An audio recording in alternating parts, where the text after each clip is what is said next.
Hi everyone, my name is Ajwa Pokunyako and I'm sitting here with the head of the MBA program, Dr. Jako Volschenk. Welcome, Jako. Hi Ajwa, thanks for having me. We will be discussing blended learning today and the advantages that it can have for a student that is enrolled at the USB. So Jako, tell me a bit about blended learning. What is it and how can it work for students that are coming to the business school? Ajwa, thanks for that question. Blended learning is blended in a number of ways. So firstly, it refers to the fact that there's a blend between physical and virtual classes.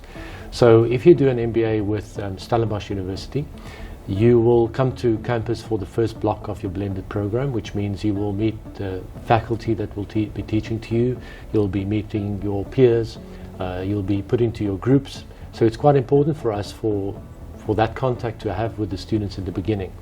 But once that first block is done, you will only be attending classes every week for 4 hours at a time, either on a Tuesday or a Wednesday evening. And that's the second way in which it's blended, because you can then choose whether you would like to attend from your computer or whether you would like to come here to campus and attend in class. So those students that want the classroom experience, they can come here. Those that want to feel, well, they function better in a virtual environment, they can do that as well. The other way in which blended learning is blended is that we do a mix between asynchronous, which means that it's content that you're not doing together with someone, and synchronous learning. So the synchronous part, it's very important for us to have that contact with our students, to have the opportunity to speak to students, to have that debate face to face, because quite often you learn much more from your peers than you actually do from the faculty members. Ironically, don't tell anyone that.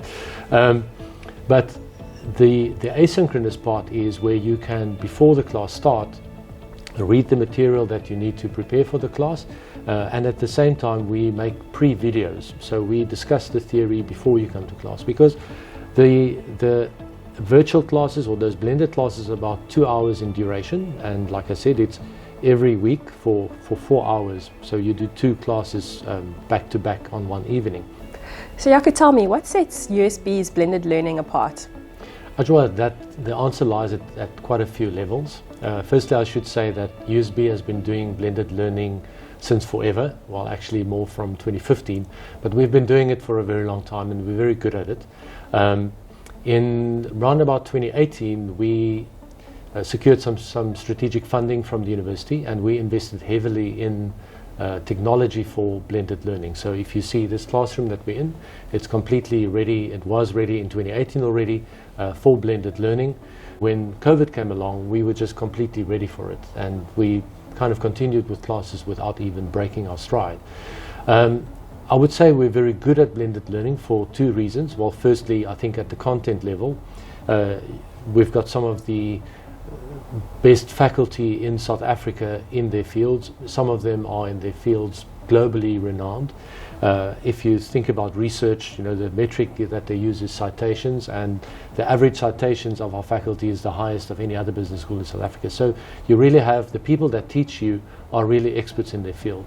But not only that, we've invested heavily also in the capability of our faculty to teach in a blended environment. You don't want someone to be an expert in their field and then look like the village idiot when they on Zoom and they don't know how to go to the next slide or something. So we've invested heavily in that, and the classroom experience is a full-on experience in a virtual environment, and it's made possible because the faculty has been developed for that particularly.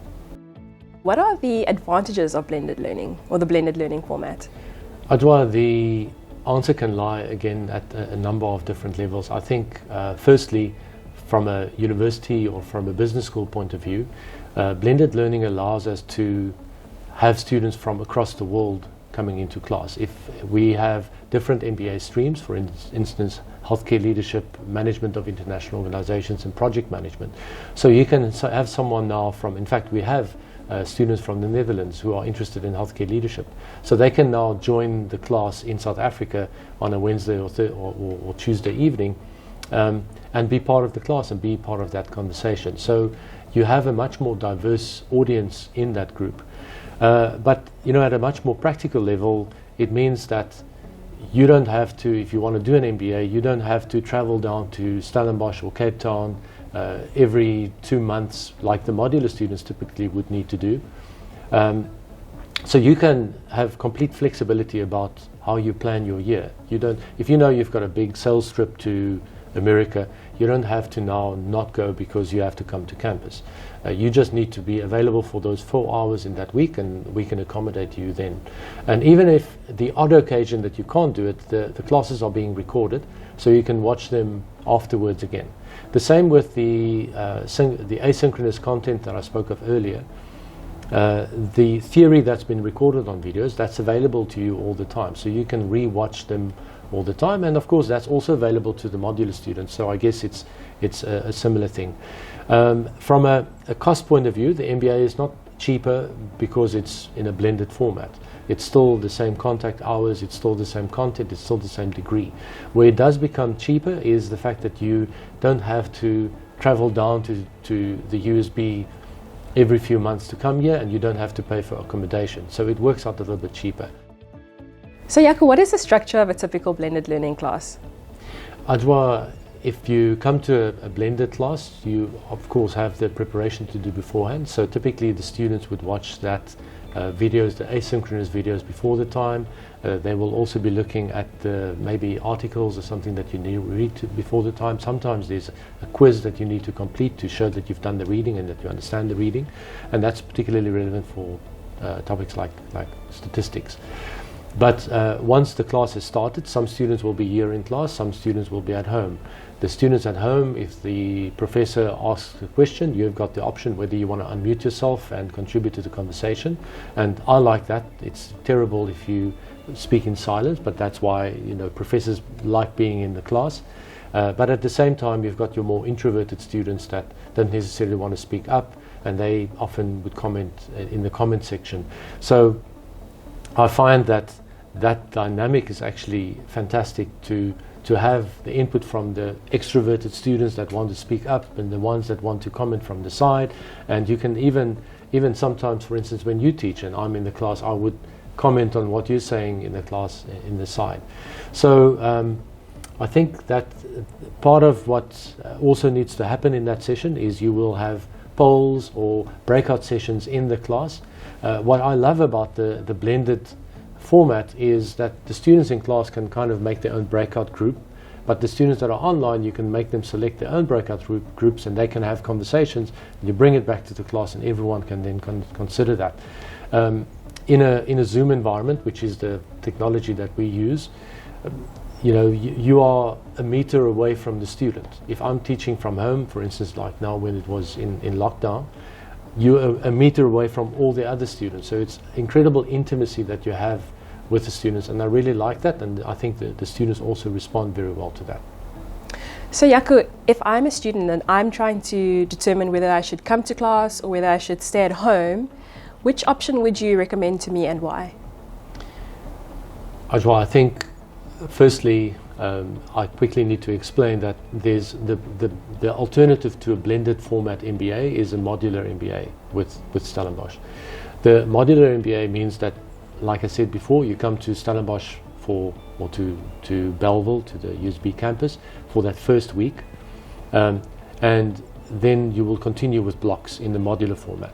And that format is typical for students that can take leave, that have that ability to plan in their year. For instance, people in the wine industry know when the harvest season is, and they know they won't be busy during a certain block.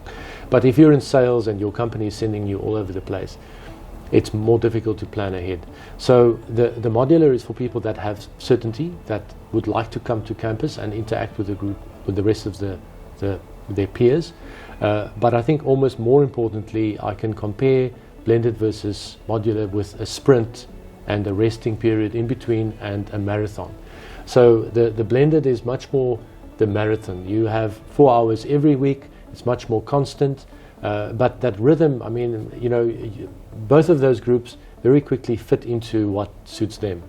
The modular students love the fact that they come to campus, they concentrate here, they're away from work, they can only focus on this, and they can be with the rest of the group. And of course, we're talking about outside of COVID at the moment. Whereas the blended students, you can choose whether you want to come to campus if you are close to Cape Town. But the blended students in Johannesburg, in Rotterdam, or wherever they are, they want to be able to dial into this session, and they want to do that in a weekly format, and they want to be able to relaxedly read for next week. And if you realize in a modular format in that week that you're behind schedule, it's gone. You can't catch up during that week. In a blended format, if you realize tonight, I wasn't quite certain of what I had read before, you can then go rewatch the material, you can rewatch the class. So the ability to stay up to date is a little bit better. What do you see for the future of blended learning? Well, we have a specialist department at the USB called the Teaching and Learning Committee, and there's a whole number of people working in that. So they're on the cutting edge of things that are happening. What we know about the future of blended learning is we're going to see more of it in the future as we see more people coming. As with COVID, people were suddenly forced into blended and online formats, and suddenly everyone realized, groceries bought online taste the same as ones that you used to buy in the shops. So we definitely see that people become more used to it. We'll see more of it, but at the same time the technologies are becoming just so much better. If I just think of Zoom, a year ago you couldn't let people choose their own breakout rooms, and now you can. So that's simply things like that which makes facilitation online just so much easier. But at the same time, what makes blended learning will make it more popular is that quite a lot of the online programs that you see now internationally is mostly just asynchronous. So it's you watching some professor telling you something and you have no interaction. So I think as we see more online or more virtual programs becoming online, there's a bigger need for people to still have the human contact. So the synchronous component is very important to us. It's something that has always distinguished USB, that we want to have that contact with our students. We are developing responsible leaders. Responsible leadership is not something you learn from a video, just as you don't learn swimming from watching a video. So we want that interaction, we want that debate, we want the interaction between students. We also want students to, outside of the classroom, have opportunities to meet each other. So once every while we would have dinners in your area, in your restaurant, where alumni and your current peers will meet at the restaurant. You'll just have a relaxed dinner, but you can meet someone you know from another company that you want to work with or want to network with, etc. So we see that increasing more and more. So Jako, if I'm a student, how can I be successful in my use of blended learning? I think, first of all, I think it goes without saying so, but you need to have good internet access. Your interaction with the class depends on your internet access. So having good speed on your internet connection. Secondly, having a computer that can take Zoom. Some employers, for instance, do not want you to install software like Zoom on their computers. So I think those are, firstly, the important thing. It's also important to realize that the MBA is a very rigorous program. You have to prepare for class. You have these asynchronous videos you can watch before the time that brings you up to speed with the theory a little bit, but quite often there's still a lot of reading to go with that. So you have to prepare well for class so that when you come to class you can defend your point of view. And then thirdly, when you write assessments, those assessments typically happen on a Monday evening.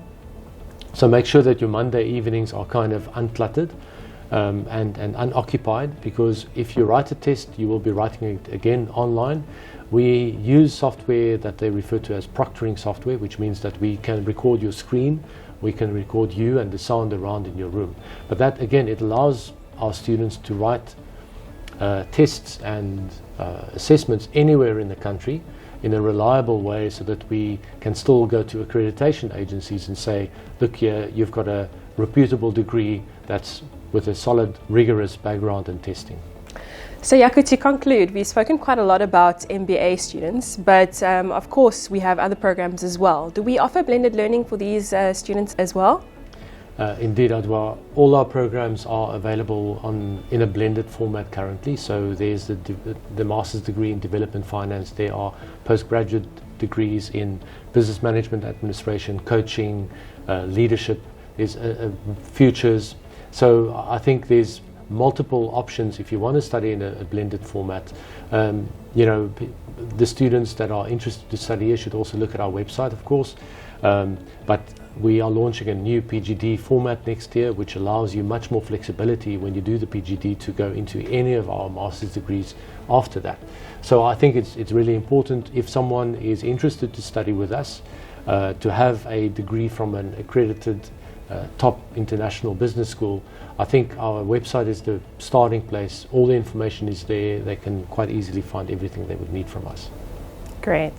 Thanks, Jako. And I think that, for our audience, it's clear that blended learning is just another option for you to complete your studies. And I think that it's clear as well that you won't be losing out on the student experience should you go this route. Absolutely. Thank you so much, Andrea. Thank you.